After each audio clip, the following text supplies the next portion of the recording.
بسم اللہ الرحمن الرحیم۔ لما کی 3 قسمیں ہیں۔ نمبر 1 لما ظرفیہ، جس کو لما حینیہ بھی کہتے ہیں۔ نمبر 2 لما جازمہ۔ نمبر 3 لما حسریہ، جس کو بعض لوگ لما استثنائیہ بھی کہتے ہیں۔ چلیے ہر ایک کو تفصیل سے جان لیتے ہیں۔ لما ظرفیہ یہ صرف فعل ماضی کے ساتھ آتا ہے اور شرط کا معنی دیتا ہے، اور یہ غیر جازمہ ہے۔ یعنی یہ نہ سمجھیں کہ جب لما شرط کا معنی دے رہا ہے تو دوسرے ادوات شرط کی طرح جزم بھی دے گا، اور ترکیب میں اس کو ظرف مضاف بنائیں گے اور اس کے بعد والا مکمل جملہ یعنی جملہ شرط یہ اس کے لیے مضاف الیہ بنے گا۔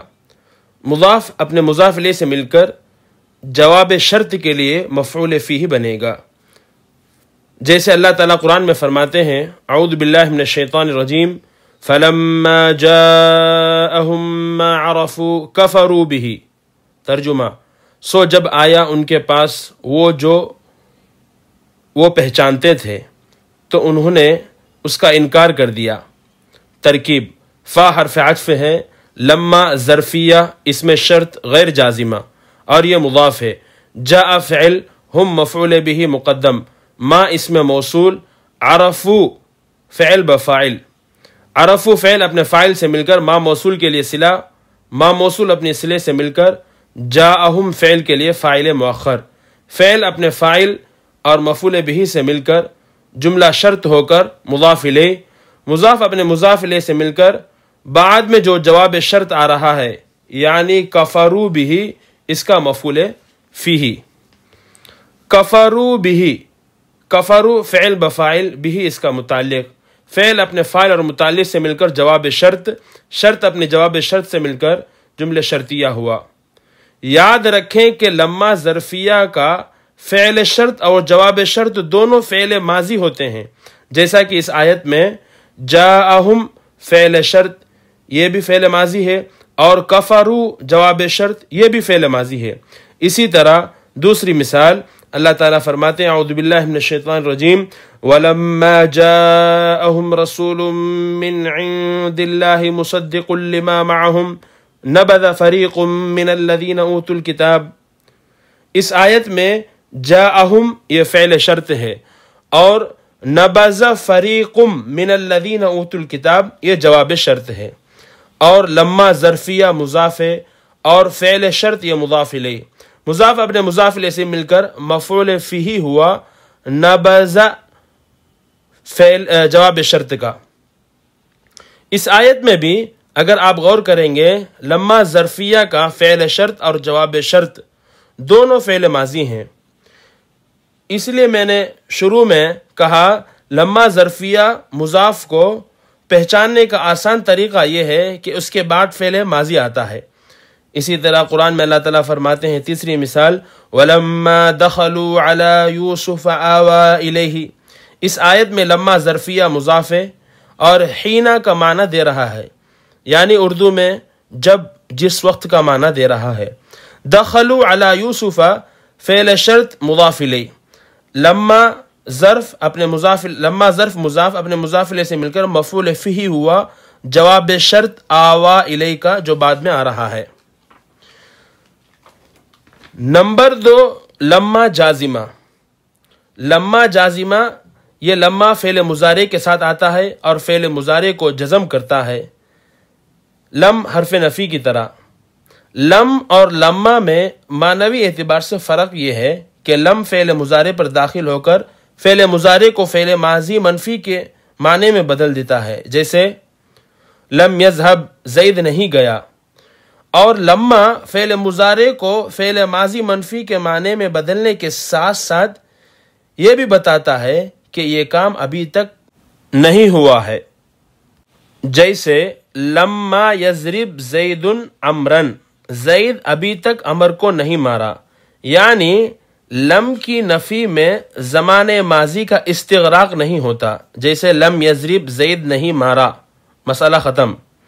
برخلاف لما اس بات کو بتاتا ہے جس وقت سے فعل کی نفی ہوئی تھی وہ نفی اب تک باقی ہے، ختم نہیں ہوئی ہے، یعنی لم میں مستقبل میں اس کے حصول کا انتظار نہیں کیا جاتا، برخلاف لما کے مستقبل میں اس کے حصول کا انتظار کیا جاتا ہے، جیسے اللہ تعالیٰ فرماتے ہیں اعوذ باللہ من الشیطان الرجیم وَلَمَّا يَعْلَمِ اللَّهُ الَّذِينَ جَاهَدُوا مِنْكُمْ، اللہ نے ابھی تک معلوم نہیں کیا جو لڑنے والے ہیں۔ اس آیت میں لما کے بعد یعلم فعل مضارع مجزوم ہے، لما حرف جازمہ نے اس کو جزم دیا ہے، یعلم فعل، اللہ فاعل اور یہ موصوف ہے، الذین جاہدوا منکم، جاہدوا منکم یہ مکمل جملہ صلہ ہے الذین کا، اور الذین یہ صفت ہے اللہ موصوف کی، اللہ موصوف اپنی صفت سے مل کر یعلم فعل کے لیے فاعل، یعلم فعل اپنے فاعل سے مل کر جملہ ہوا۔ اسی طرح دوسری مثال وَلَمَّا يَأْتِكُمْ مَثَلُ الَّذِينَ خَلَوْا مِن قَبْلِكُمْ، اس آیت میں لما کے بعد فعل مضارع یأتکم مجزوم ہے، آخر میں حرف علت کے حذف کے ساتھ۔ تیسری مثال وَلَمَّا يَدْخُلِ الْإِيمَانُ فِي قُلُوبِكُمْ، ابھی تک ان کے دلوں میں ایمان داخل نہیں ہوا، اس جگہ بھی لما حرف جازمہ فعل مضارع یدخل کو جزم دیا ہے، تو معلوم ہوا کہ لما کے بعد فعل مضارع اگر آ جائے تو اس وقت لما حرف جازمہ کہلائے گا۔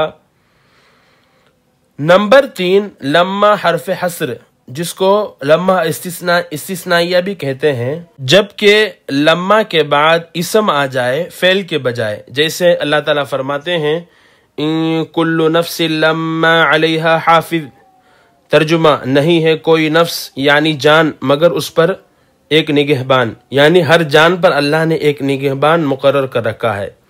اس آیت میں لما کے بعد علیہا حافظ آیا ہے، یعنی کلمہ اسم واقع ہوا ہے۔ چلیے اس کی نحوی ترکیب جان لیتے ہیں۔ اس آیت کی نحوی ترکیب ان حرف نفی کلو مبتدا مضاف نفس مضاف الیہ، مضاف اپنے مضاف الیہ سے مل کر مبتدا، لما حرف حصر جس کو لما استثنائیہ بھی کہہ سکتے ہیں، علیہا جار مجرور مل کر متعلق ہوا حافظ شبہ فعل جو بعد میں آ رہا ہے، اور حافظ یہ خبر ہے کل نفس مبتدا کی، کل نفس مبتدا اپنے خبر سے مل کر جملہ اسمیہ ہوا۔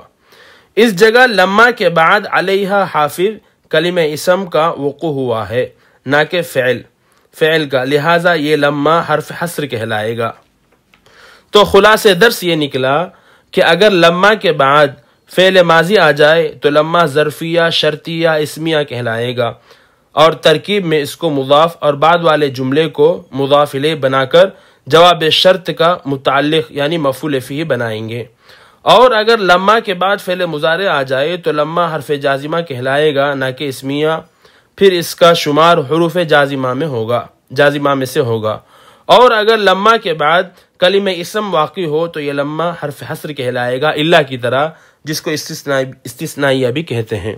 امید ہے کہ بات مفید لگی ہوگی، اگر فائدہ ہوا تو آگے شیئر کریں۔ واللہ اعلم بالصواب وصلی اللہ علی محمد۔ اگر آپ کسی نئی موضوع پر ویڈیو چاہتے ہیں تو ضرور کمنٹ کر بولیں، انشاءاللہ اس پر ویڈیو بنائی جائے گی۔ والسلام علیکم ورحمۃ اللہ۔